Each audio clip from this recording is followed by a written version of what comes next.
welcome to Clamp, the weekly podcast where we discuss all things related to creating, living, and making projects. I'm your host, Grant Alexander, and joining me as always is Jesse Ratfink. Unfortunately, Adam couldn't make it this week, so you'll all be treated to a special guest. He's known for spinning tales and sometimes thoughts from his small shop in Wales. He's also known for his skills in physics and maths. Yeah, with an S.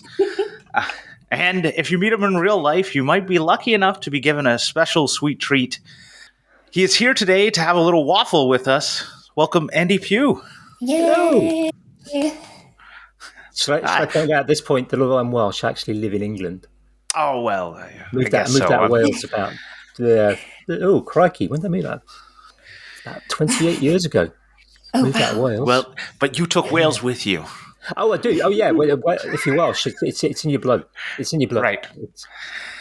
So I got that wrong. I'm sorry. But I knew you. I wanted to spin it in there somehow. And that was where I felt it fit. So why don't you tell, for our listeners who don't know who you are, why don't you, tell them a little bit about who you are and what you do? The 5-minute elevator pitch or the 2-minute one? We'll go with 3-hour one. Yeah. My name's Andy Pugh. I used to be a physics teacher, which is where the kind of physics and maths comes from. I had to give that up because I've got a really dodgy back. I've always been a maker. I grew up in a maker family, and we just did. We just made. It was just a thing we did. We didn't do sport or music, but we did making. We didn't call it making. We did, the verb making, but not. We weren't makers, but we were. Yeah.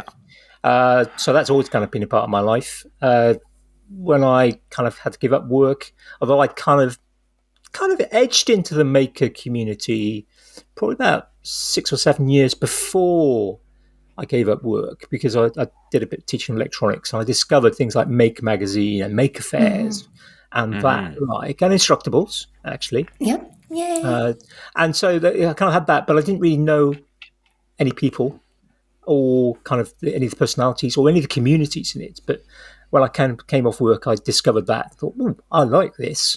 And, maybe I can record some of the stuff I'm doing and share some of the stuff I'm doing. And I set up a channel called Tales from the Tinkerage. And I also do have an occasional podcast called Thoughts from the Tinkerage. The Tinkerage was a name that already existed at that point.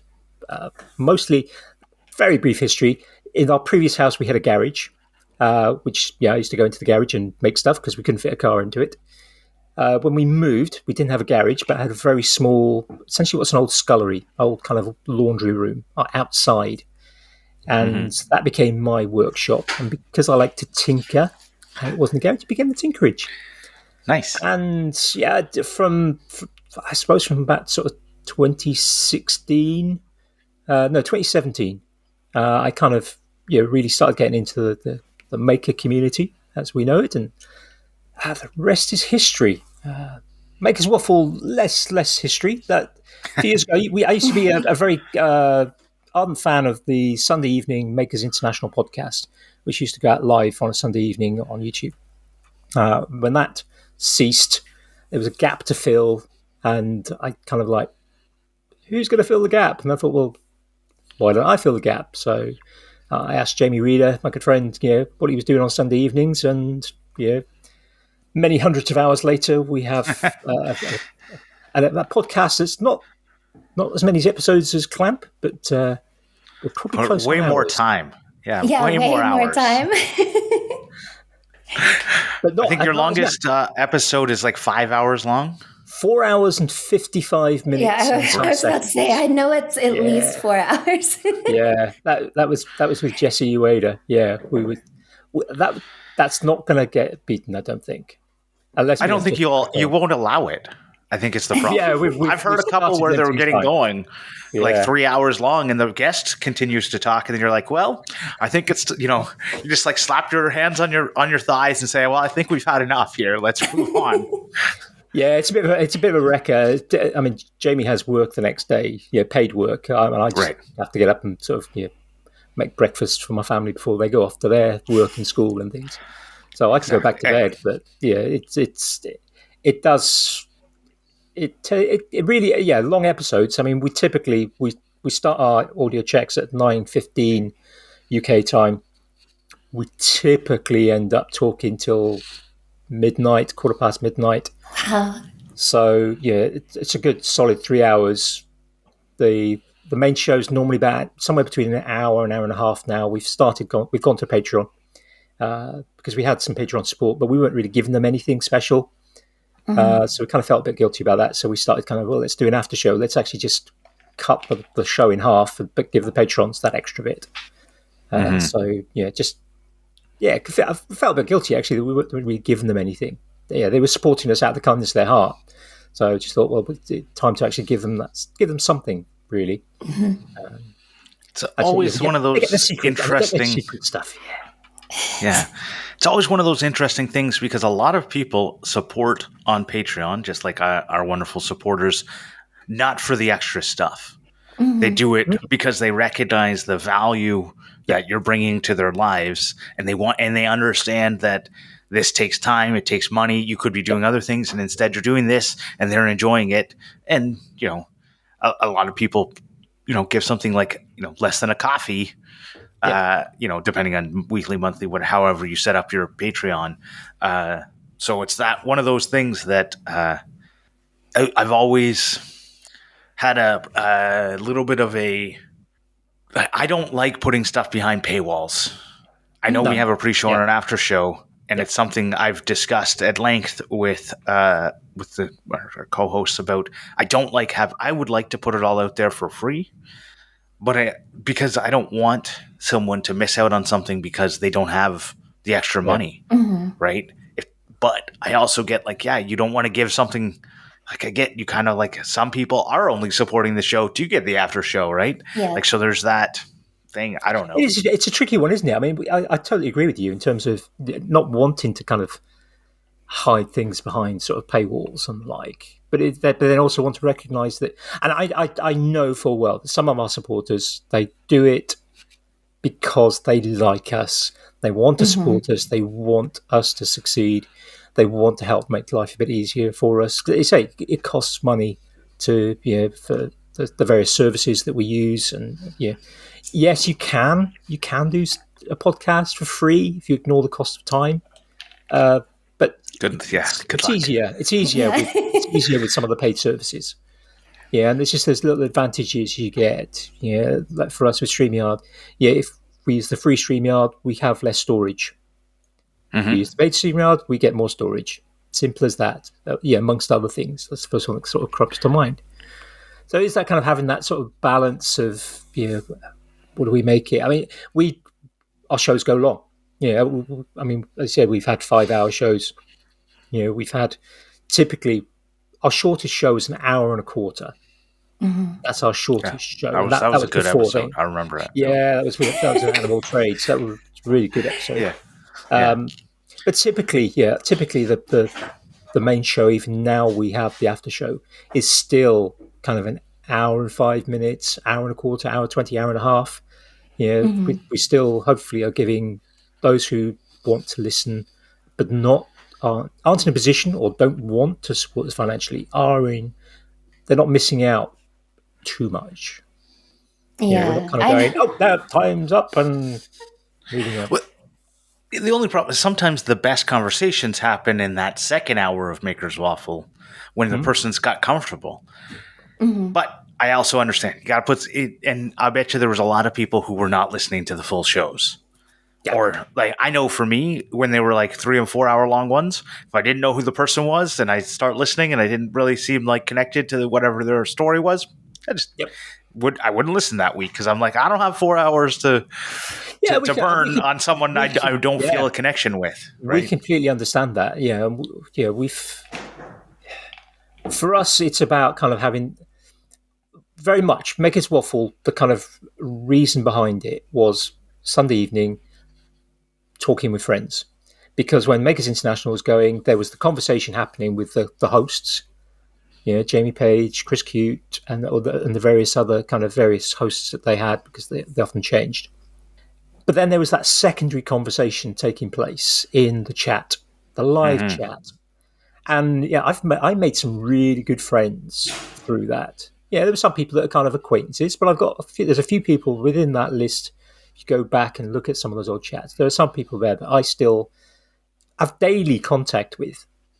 And I would regard as pretty good friends. We've had some deep conversations, and for me that was a really powerful thing. And that, I think, that ability to have those kind of conversations was just something that for me was a really important part of my life. So when that episode of kind of podcasting ended, I wanted to fill that space. I wanted to fill that space and have those conversations. Now, I have less of the conversations in the chat now, but obviously having the conversations, getting to know. I just love getting to know people. Right. So similar mindsets. One thing you've said, and you've said it a couple times now, is that you saw a problem, an issue. You saw something missing in your life. Something was ending. And you looked around and said, well, who's going to fix this? And then you went, me. And a lot of people complain about, I want this or I want that. And they can never seem to find out that, like I was talking with someone, I went to Winnipeg on work, and I can't remember exactly how the conversation came up, but someone was talking about how the union stewards in our work may not always be the best because they're volunteers, and like anything else, they're people, right? Yeah. So some of them are really great, some of them are not. That's the way the world. Maybe they're really great at certain aspects, but whatever you approach them with wasn't their area of expertise, and maybe they're having a bad day. It doesn't really matter. But they were complaining about their representation from their union. And at the end of it, I let them rant about it for a little bit, because that's sometimes what I get to do, is just listen. I said, I'm sure the union's always looking for strong people like you who want to help. Oh, no, I couldn't, right? And so it's like those kinds of things where I go, well, if you want to complain, if you want to complain about it, you have to be part of the solution. And so you saw this thing that I'm sure you could have just complained and get, I want someone to start up a podcast on Sunday nights because I miss my chats. And maybe someone would have. But instead you said, no, I'll do it, right? Yeah. You're the solution. And I wish more people were the solution to their problems. Yeah, I don't always get it right. There are times when kind of, I'm the person who doesn't think, oh, yeah, I can step in. But going back to kind of, referring back to part in the pre-chat, the pre-show, where talking about kind of, I've got a long history. Well, it's an ended history now because I can't do it, with kind of outdoor education.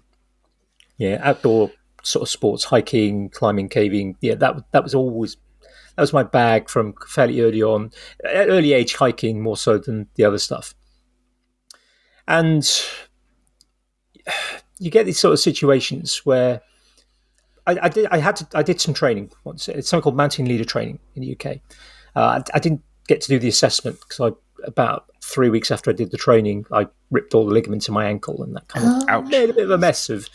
Yeah, I was playing ordinary sport. Yeah, that was the problem. I was doing ordinary sport rather than outdoor sport. And we had an instructor, and he was a Navy guy. It was actually through the UK military that the instruction. He was at the Joint School for Adventure Training Instructors in North Wales, and he was sort of saying, look, and it wasn't a message the first time I'd heard it, but it was things like, you're not lost if you get moving. If you lost is when you sit down and give up.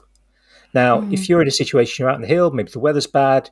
Now, there are times when actually, it is best to get yourself into some shelter and just bivvy down. But more often than not, it's actually better to take some form of action. So if you're not quite sure where you are, as long as you're not going to kind of walk over the edge of a cliff, then take some action. Start moving. If you discover you're in the wrong direction, well, you might actually be in a better position to work out exactly where you are and therefore make a correction. So actually taking that action, even if it's the wrong action, majority of the time is actually a better move than taking no action. Mm-hmm. Very interesting. I think it's the same. I think it's the same in, like you say, taking that step up. So when you get people, so for example, the men's shed again, we can't meet next Thursday because there's another local group using our hall, we get 99% of the use of the hall we're in. We've got a workshop which is separate and lockable, and that's 100% ours. But the hall we use, once a year, there's another group that uses it for 3 or 4 days. And so we have to move our stuff out and things like that. And it's just like, over time, over the course of a year, stuff builds up. And it's like, oh, we've got a lot of stuff. So it's like, okay. So I just started moving stuff, tidying stuff up, and just taking action on it.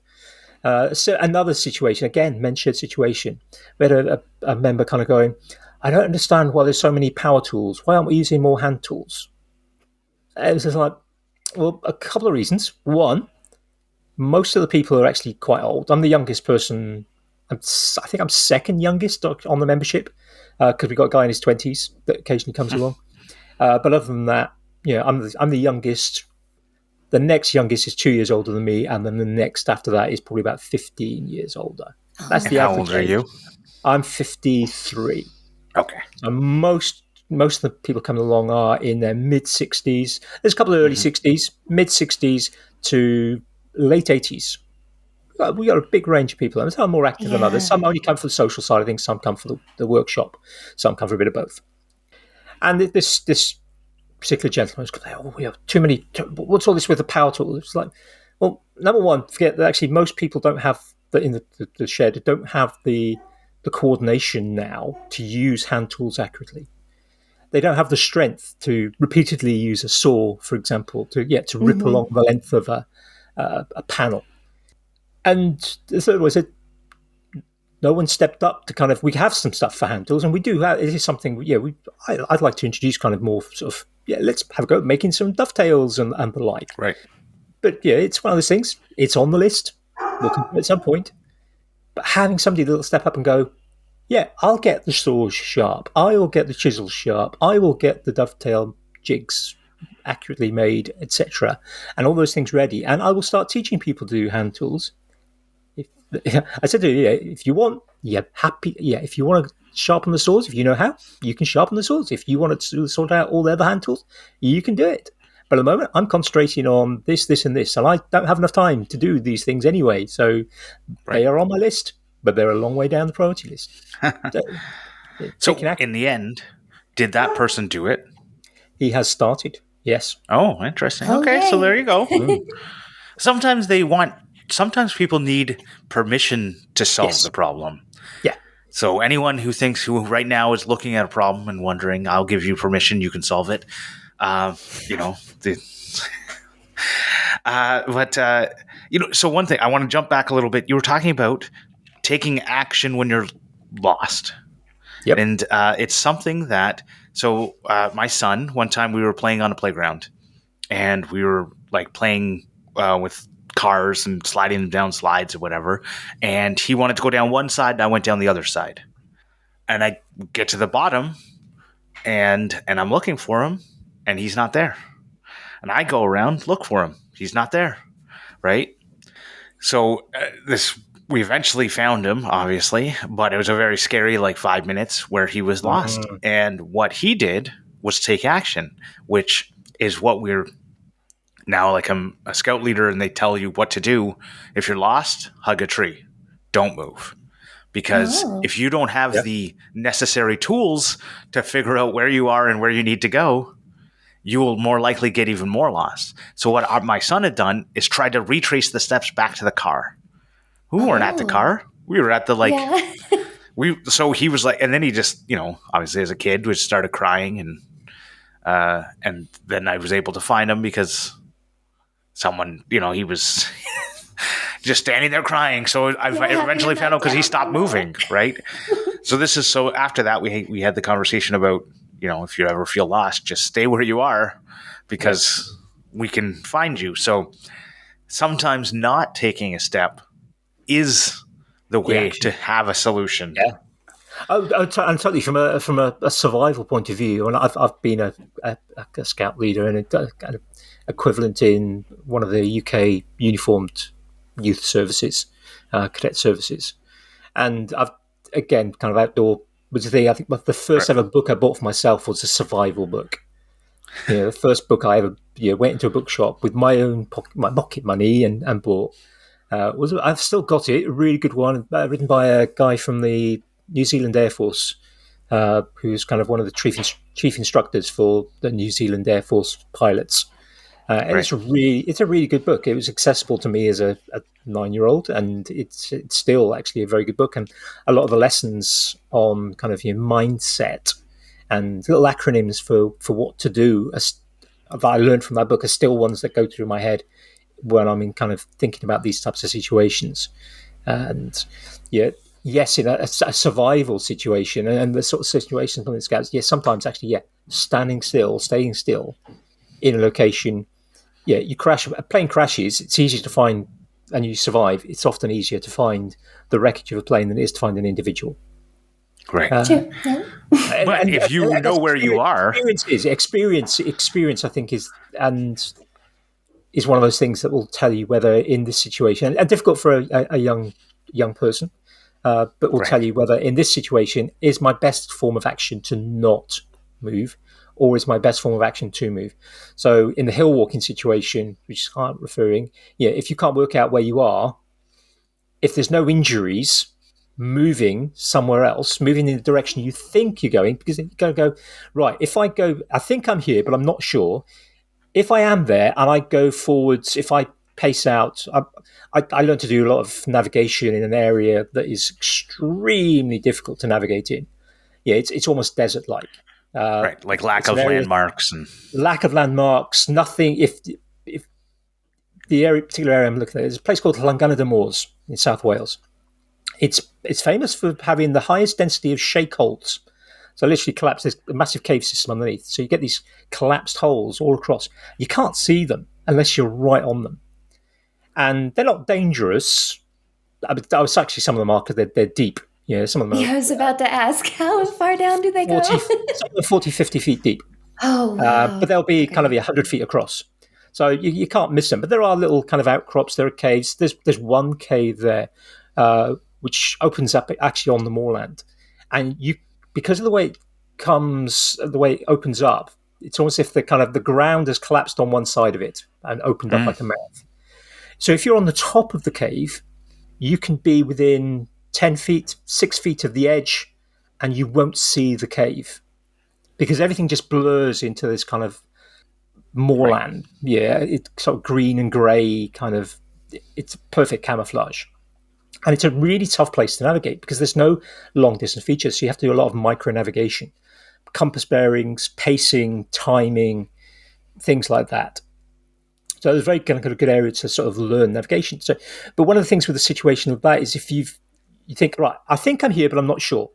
Now, if I am there and I walk half a mile in this direction on a compass bearing, I should reach a valley, or I might reach. It might be even something as not very obvious as that slope there has a particular elevation, and I can measure that elevation because there are ways of doing that if you're good with compass. So you can actually kind of work out the fall of that slope is a very unique fall in this area. So if I am on that one, I can take a bearing of the fall of the slope, and I can then do a reverse bearing onto the map, and I can identify if I'm on that spot. So it can be as simple as that. So actually, in that situation, moving is a far better thing than being isolated. Now, if you've got an injury, if you've got somebody with an injury, then stay still. Another hour, an hour-long lecture on what to do in the event of an injury on the hill.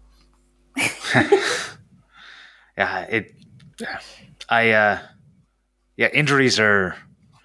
So when I joined Scouts, they said, "Do you want to get first aid training?" And I said, "Sure, why not?" Like we need it. Every meeting has to have one person. Yep. So you can't have a meeting if no one is hurt. They want to, in case the first aider is the one who gets hurt. But like our meetings are in town usually and in a gym, and there's we're not in the middle of nowhere. If we're in the middle of nowhere, I definitely want two people. But yes, in a gym, like first aider is really just going to call the ambulance. That's what their main job is.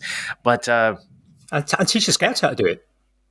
Well, that's just they got to get older. To a 5-year-old's first aid is put a Band-Aid on, right? They got an out. We teach them about ouch pouches. Teach a 5-year-old to call 911. Oh yes, of course. Absolutely. Yeah, definitely. Teaching them to call. Yeah, that's a good idea. You know what's so I was thinking about this the other day. It's a tangent a little bit.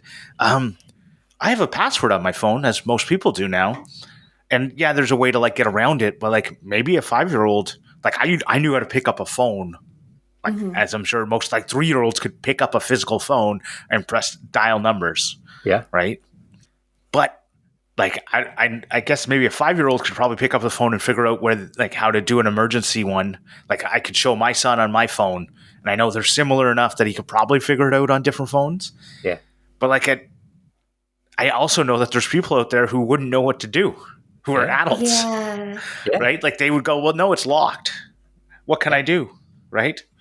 And they would just look at it and go, well, I guess I don't know what to do. There's no landlines anywhere. There's no payphones. There's no.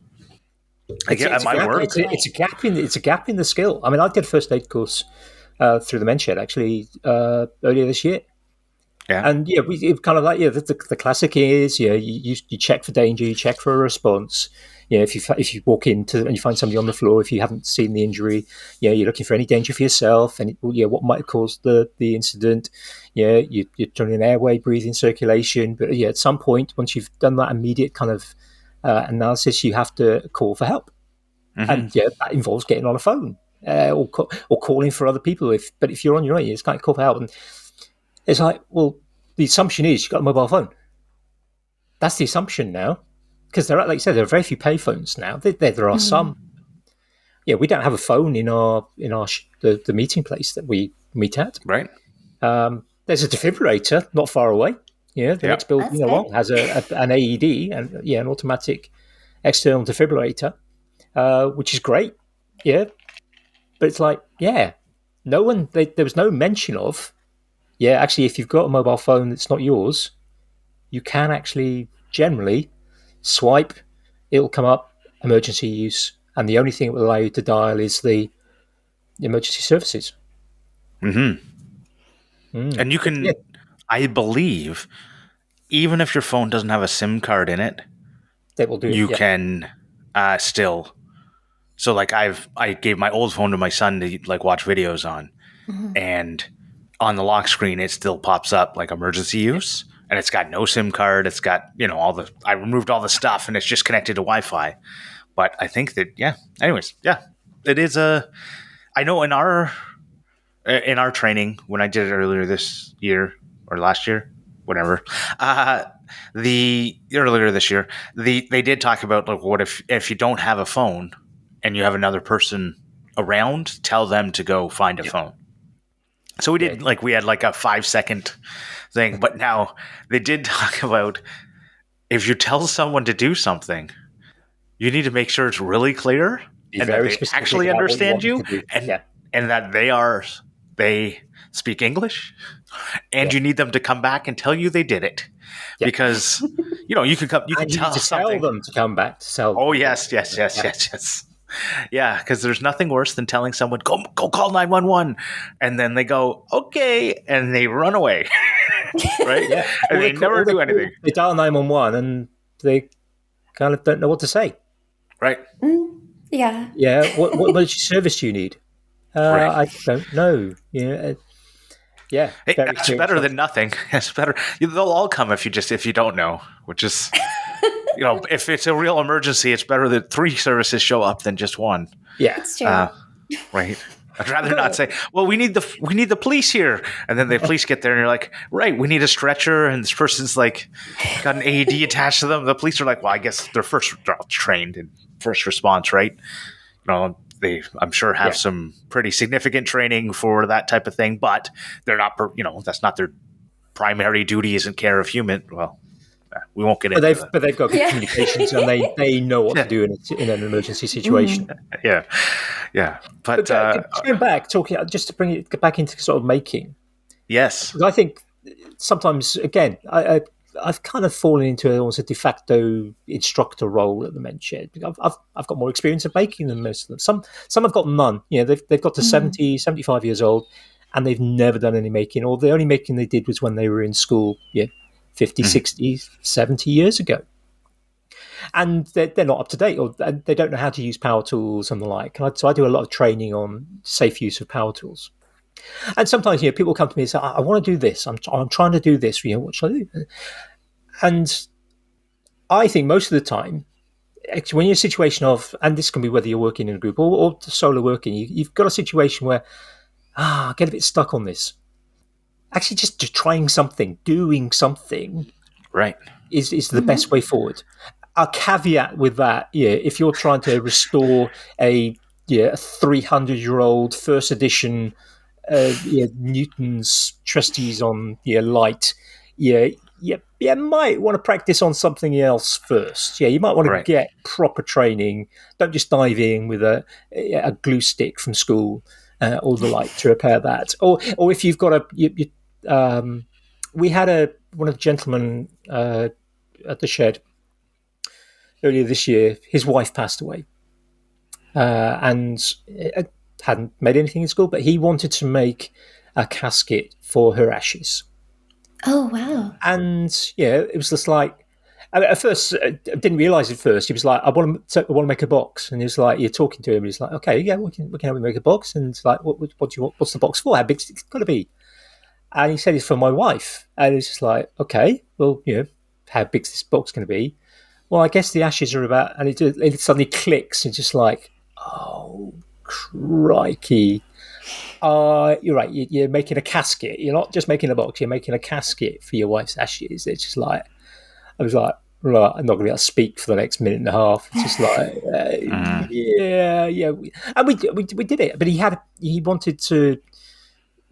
to buy some wood, but he had a piece of wood that he wanted to use for the lid that had just a piece of wood. It was a piece of peeling. It wasn't anything particularly special, but it was special to him. Right. It was like, okay, well, if you're going to make that lid, let's just practice on another piece of wood first, just to get the size right and practice the skills, because we did a lot for him. There's one of our members who likes sort of finer woodworking. He kind of took a lead on helping him, and produced something that he was fine with. It's not the best piece of woodwork that has ever been made, but he did it. And he was happy with it, and it had that significance. And the piece of wood on top had family significance to him. I think there was enough he could do the base from it as well. So, it's just like, don't just dive in on that very special piece of wood, but, maybe take action on something else first. But, just trying things out. Will it work? Don't know. Try it. Yeah. It's definitely one of those things that, there's like two things to that. One is when you're talking with someone, being clear about what you're trying to do or trying to pull out what they're trying to do is always a difficult thing to do. And it's always an interesting and, when you finally get to what the person actually wanted, it can be difficult. But, the other thing is not everything needs to be perfect. No. Right? Mm-hmm. So many people get lost in this world of perfection.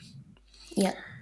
So making it special for you is more important than making it perfect. Yeah.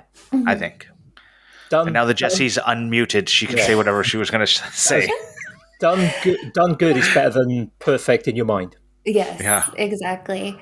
So, speaking about like making and death, just doing something special, we had an Instructables member pass away last year, deep out of void, and his brother actually has been posting some Instructables about what they've done with his ashes and his urn.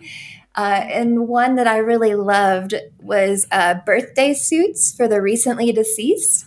So they basically made little outfits for his urn. So like for all the holidays and all of that stuff, he can wear something nice. And I don't know. I just love seeing people put, time and energy into something that means so much to them. Yeah. And it might weird other people out. It might make them a little uncomfortable, but it's like, it's such a good way to cope with all the feelings that you're having. I feel like it's a little therapeutic. And so I don't know, I always get so excited when I see people doing, urns or like memorial stuff for someone. Mm-hmm. It's just beautiful to me. Yeah, it was. It reminded me of. It's a bit like I was talking with somebody last night about teaching, and kind of as a teacher, it's a hard career teaching. Yeah, it's often thankless. Yeah, you're often working very long hours during sort of term time, and yeah, it can be difficult. But you get those moments when some kid kind of goes, "Oh, I got it now." Mhm. Or years afterwards, you meet up with some kid and they go, "Yeah, maybe they're a bit troublesome as a member of your class, but they come back and go, yeah, I'm working for this company now. I'm doing really well, and I'm getting married next year, and yeah, we've got a kid on the way, and stuff like that." And you kind of go, "Turned out all right." And you get those kind of moments to make you go, "That's why I was a teacher. That's why I'm a teacher." Mhm. Yeah, and those sort of or a kid. Yeah, I can still remember the first time a kid left my classroom and said thank you, genuine thank you, yeah, for the lesson. And it wasn't just like you get those sort of some schools they train the kids to kind of they walk in and go, yeah, good morning, Mr. Pugh, and they leave and thank you, Mr. Pugh, as they leave, and it's kind of a bit fake. But when you get a genuine sort of thank you, and you go, yeah, that's why I do this. That's why I remember it. And like with this situation with this member, he's made this box, dovetailed box, oak sides, sapele top and bottom. Yeah. If you were to examine it, if you were to put it into a woodworking competition, yeah, it would come last. Absolutely. Well, unless they were obviously worse design. Obviously, you don't know who's entering. But if How about just say it wouldn't win? Yeah, there we go. It probably wouldn't win if there were three other entries. But and this is the important bit. That gentleman was happy with what he had made with some help, and that was just so that was the important part, and that's the kind of I kind of getting kind of goosebumps just thinking about it. Just yeah, that means a lot when you get somebody or another guy, yeah, never done any woodwork at all, worked for the government in an office for his entire career, and never done any woodwork, and he made a chopping board, not a complex chopping board, yeah, just simply a really nice piece of wood, cut it down, chamfered the edges on a router, sanded it, finished it to give to his son. Yeah, it's a nice job, but it's a big piece. Yeah, he bought a big piece of wood, and it's just like he was so chuffed to have made this thing. And when he gave it to his son, he said, "Oh, that's nice. Yeah, where did you get it from?" He said, "I made it." He said, no, where did you get it from? No, I made it. It's just like, yeah, the joy in his face to be able to sort of say, yeah, that was me. You know what brings the joy to my face? Our patrons. Oh, you're right. So I want to take this moment to thank our Patreon supporters, especially the ones at the F-Clamp level: Scott from Dad It Yourself DIY, Joe Herdina, Rich from Lone Designs, David Wood from DW Wood Builds, and Brad from I'm Gonna Make. I want to thank them and everyone else who contributes to the show. You get access to a pre-show, an after-show.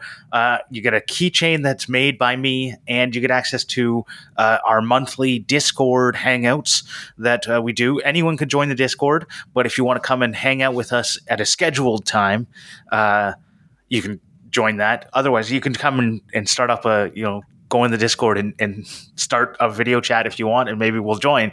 But we have a scheduled time every month where we hang out.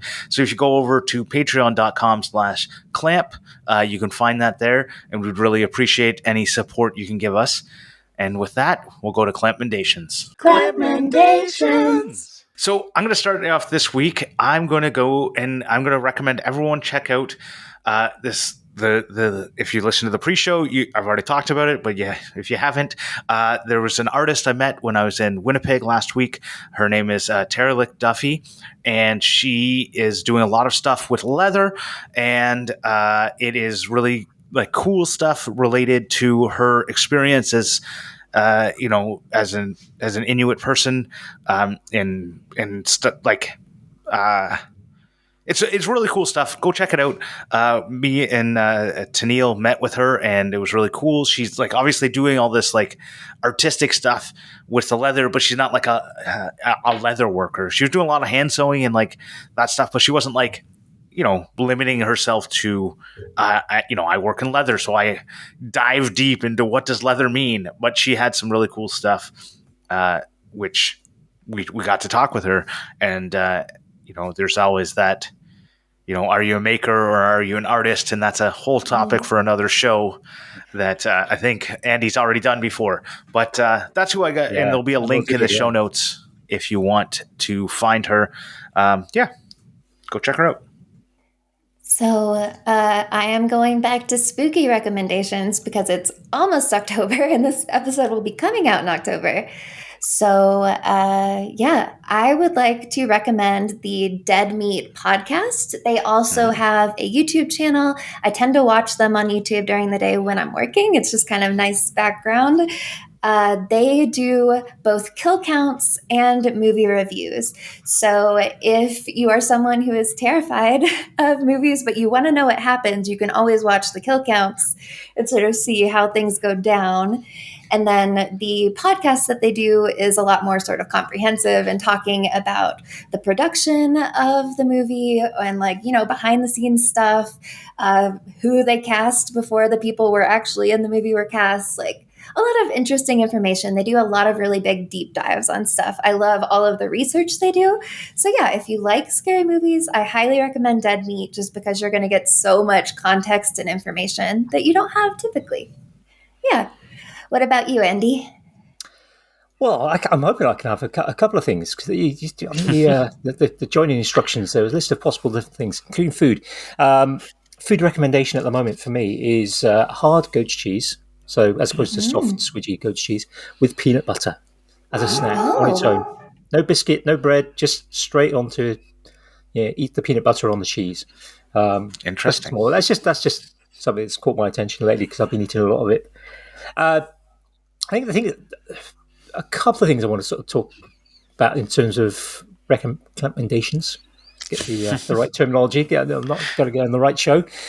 The idea, if you're taking action and you want to, maybe you want to take action, but you're not quite sure where to start, ask for help. Talk to someone. Or if you're struggling to actually kind of get action going, you know what you've got to do, but you maybe just need the motivation. Think about getting an accountability partner. That's kind of a phrase that's often used in things like alcohol or drug rehabilitation or other sort of sectors as well, not necessarily in medical rehabilitation, but actually get somebody that I would suggest not a significant other in your life, not a husband or wife or whatever, just somebody that you know that you can trust, that you can go, look, I want to do this thing. I want you to help me be accountable for that. So by next week, so you can have conversations along the lines of, by next week I'll have done this, and next week they can go back and say, have you done that thing yet? Yeah, because that can just help some people. In terms of a recommendation for something to watch, came across a channel this last week called Paul MH. So MH together, capitalized, presumably it's the gentleman's initials. And he has amongst other things, he's got some really nice sort of sciencey projects, but he built a string art machine. I'll send you the link, Grant, for into the show notes. And it's amazing. Essentially, he's taking input in the forms of a photograph. He's doing some accountability on that, and not accountability, coding and interpreting that. And he built a machine that would take that, stick nails into a board. I think it was polystyrene, but I think he ended up getting something a bit further than polystyrene so it wouldn't fall over, and then tying string around the nails, accounting for things like the build-up of string. Right. You've got a nail that's a very common node, and producing images that, if you stand back from them, you go, oh yeah, that's that person from that photograph. So it's clearly, I would suggest, many years of work, possibly months, but it's a fantastic piece of perseverance and taking action, trying things that didn't work. So he tried something else, and he tried something else, and he catalogues that in that particular video. That would be my Very main interesting. recommendation, I think. All right. Well, there we go. That's a good one. I do. That is I got to watch this to understand how this works. It looks like it's like some sort of 3D printer or CNC type thing, Yes. and very interesting. All right. Well, we're going to go on over to Jesse's section. Ask us anything. Ask us anything. We might have some dog noises today. Sorry, everybody, if you hear them. They are not used to me recording in the morning, and everybody is chaos. So the Ask Us Anything question for this week is from DW Woodbuilds. Surprise, surprise. Our star Ask Us Anything person. Favorite type of joinery? So me personally, I have been a butt joinery person for a long time, but I think I'm about to get into my pocket hole era. At least that's what I hope. So we'll see. For me, it is all about box joints. That's my favorite type. I actually think they look nicer, especially in plywood, than dovetails. Yeah, they can. But I just think they're just such a easy way to really lock things together that if you even do them tight enough, you don't even really need glue, right? Obviously, glue helps keep everything together, but it's one of those things that I really like the way they look in the end, especially if you round them over, they look even nicer. They can, depending on what you're looking for. But that would be, if I had to pick only one joinery I could do for the rest of time, it would be box joints. Yeah, I think I'd agree with you on box joints, particularly in plywood.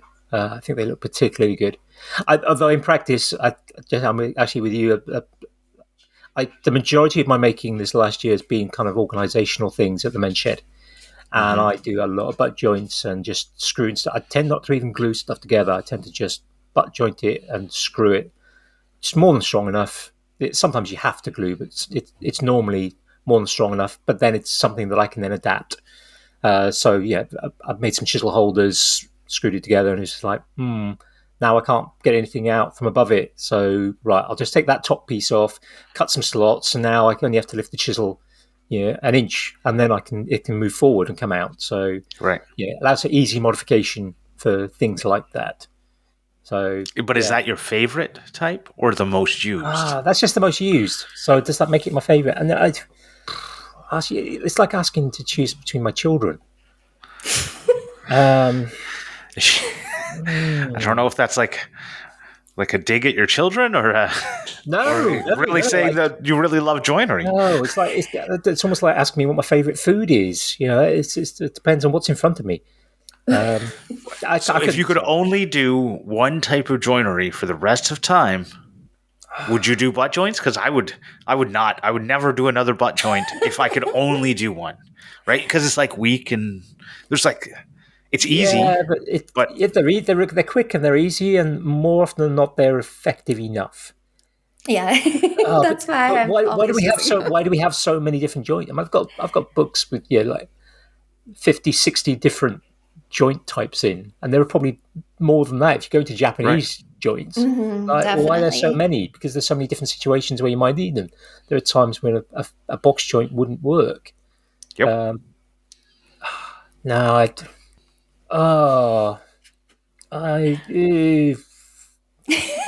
think if I could only do one type of joint, it would I'd probably have to go for a kind of a family of joints, which would be kind of mortise and tenon and the various parts of that, which you could argue a box joint is.